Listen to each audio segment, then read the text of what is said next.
حضرت خواجہ بندہ نواز گیسو دراز رحمۃ اللہ تعالی علیہ دہلی میں خواجہ نصیر الدین چراغ دہلوی کے وصال کے بعد لوگ ان کی طرف جو ہے جوق در جوق فیض حاصل کرنے کے لیے آنے لگے، مخلوق خدا کی آپ خدمت کرنے لگے، اور عوام کے ساتھ ساتھ دہلی کے علماء بھی حضرت خواجہ بندہ نواز گیسو دراز رحمۃ اللہ تعالی علیہ کی بارگاہ سے فیض اٹھانے لگے، اور بلکہ ان کے جو ہے ارادت مندوں میں شامل ہو کر ان سے بیعت بھی ہونے لگے۔ دہلی کے علماء میں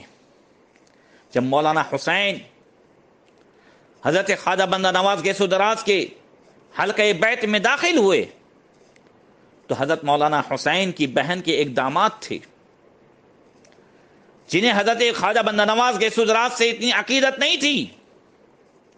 انہوں نے مولانا حسین سے کہا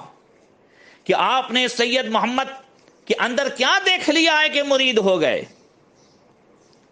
مولانا حسین نے فرمایا کہ اگر سید محمد کو تم نے دیکھا نہیں ہے،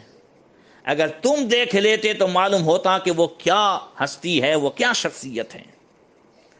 دوسرے دن مولانا حسین اپنی بہن کے داماد کو لے کر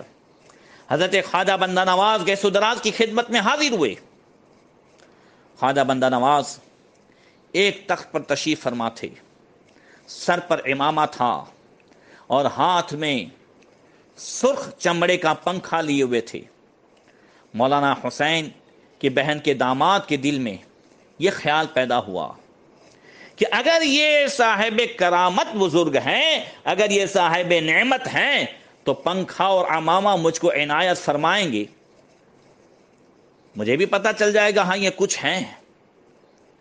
حضرت خواجہ بندہ نواز گیسو دراز جیسے ہی مولانا حسین اور ان کی بہن کے داماد بیٹھے تو آپ نے فرمایا، خواجہ بندہ نواز فرماتے ہیں کہ سنو، بغداد میں ایک بازیگر تھا، وہ مجمع میں ایک گدھے کو لا کر کھڑا کر دیتا اور اس گدھے کی دونوں آنکھوں پر کپڑے باندھ دیتا اور مجمع سے کہتا کہ تم میں سے کوئی کسی کی کوئی چیز چرا لے تو میں اس کو پکڑ لوں گا۔ اس تماشے میں ایک شخص کسی کی کوئی چیز چرا لیتا اور وہ بازیگر گدھے کی آنکھ کھول کر اس سے کہتا کہ فلاں کی چیز کوئی چرا لے گیا ہے تو اس کو پکڑ لا۔ گدھا سب کو سونگھتا اور پھر چور کے پاس پہنچتا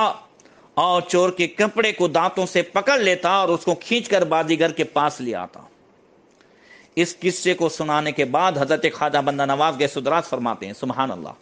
فرماتے ہیں کہ بڑی مشکل ہے، اگر کوئی کرامت کا اظہار کرے تو اس گدھے کے مانند ہے، اور اگر کرامت کا اظہار نہ کرے تو لوگ یہ سمجھتے ہیں کہ اس کے پاس کوئی نعمت ہی نہیں ہے۔ یہ فرما کر مولانا حسین کے داماد کو پنکھا اور عمامہ دیا، فرمایا لیجئے اور لے جائیے۔ مولانا حسین کی بہن کے داماد بہت حیران ہوئے اور اسی وقت خواجہ بندہ نواز گیسو دراز کے ہاتھ میں ہاتھ دے کر سلسلے میں داخل ہو گئے۔